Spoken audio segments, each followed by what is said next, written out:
Bacaan liturgi Sabtu 18 Juni 2022, Hari Biasa Pekan Biasa ke-11. Bacaan dari Kitab Kedua Tawarikh. Sesudah Imam Yoyada meninggal dunia, para pemimpin Yehuda datang menyembah raja. Sejak itu raja mendengarkan mereka. Mereka meninggalkan rumah Tuhan, Allah nenek moyang mereka, lalu beribadah kepada tiang-tiang berhala dan patung-patung berhala. Oleh karena kesalahan itu, Yehuda dan Yerusalem tertimpa murka. Namun Tuhan mengutus nabi-nabi kepada mereka supaya mereka berbalik kepadanya. Nabi-nabi itu sungguh-sungguh memperingatkan mereka, tetapi mereka tidak mau mendengarkannya. Lalu roh Allah menguasai Zakaria, putra Imam Yoyada. Ia tampil di depan rakyat dan berkata kepada mereka, "Beginilah sabda Tuhan, mengapa kalian melanggar perintah-perintah Tuhan sehingga kalian tidak beruntung? Oleh karena kalian meninggalkan Tuhan, maka Ia pun meninggalkan kalian." Tetapi mereka mengadakan persepakatan terhadap Zakaria dan atas perintah raja, mereka melempari dia dengan batu di pelataran rumah Tuhan. Raja Yoas tidak ingat akan kesetiaan yang ditunjukkan Yoyada, ayah Zakaria itu terhadap dirinya. Ia membunuh putra Yoyada itu dan pada saat kematiannya, Zakaria berseru, "Semoga Tuhan melihatnya dan menuntut balas." Pada pergantian tahun, tentara Aram maju menyerang Yoas dan masuk ke Yehuda dan Yerusalem. Dari bangsa itu semua pemimpin habis dibunuh dan segala jarahan dikirimkan mereka kepada raja negeri Damsyik. Walaupun tentara Aram itu datang dengan sedikit orang, namun Tuhan menyerahkan tentara yang sangat besar kepada mereka, karena orang Yehuda telah meninggalkan Tuhan, Allah nenek moyang mereka. Demikianlah orang Aram melakukan penghukuman kepada Yoas. Ketika orang Aram pergi, Yoas ditinggalkan dengan luka-luka berat. Lalu para pengawalnya mengadakan kesepakatan terhadap dia karena darah putra Imam Yoyada. Mereka membunuh Raja Yoas di atas tempat tidurnya. Ia mati dan dikuburkan di kota Daud, tetapi bukan di makam para raja. Demikianlah sabda Tuhan, syukur kepada Allah. Aku akan memelihara kasih setiaku bagi dia untuk selama-lamanya. Aku akan memelihara kasih setiaku bagi dia untuk selama-lamanya. Engkau berkata, "Telah kuikat perjanjian dengan orang pilihanku. Aku telah bersumpah kepada Daud hambaku. Aku hendak menegakkan anak cucumu untuk selama-lamanya dan membangun tahtamu turun-temurun. Aku akan memelihara kasih setiaku bagi dia untuk selama-lamanya. Untuk selama-lamanya aku akan memelihara kasih setiaku bagi dia, dan perjanjianku dengannya akan kupegang teguh. Aku akan menjamin kelestarian anak cucunya sepanjang masa, dan tahtanya seumur langit. Aku akan memelihara kasih setiaku bagi dia untuk selama-lamanya.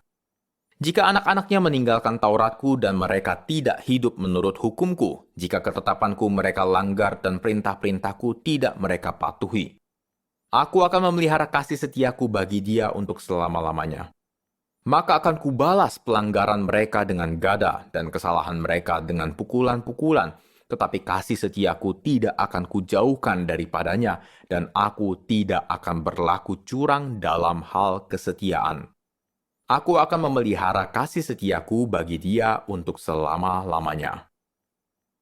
Alleluia, alleluia, alleluia, alleluia. Yesus Kristus telah menjadi miskin sekalipun ia kaya, agar berkat kemiskinannya kalian menjadi kaya.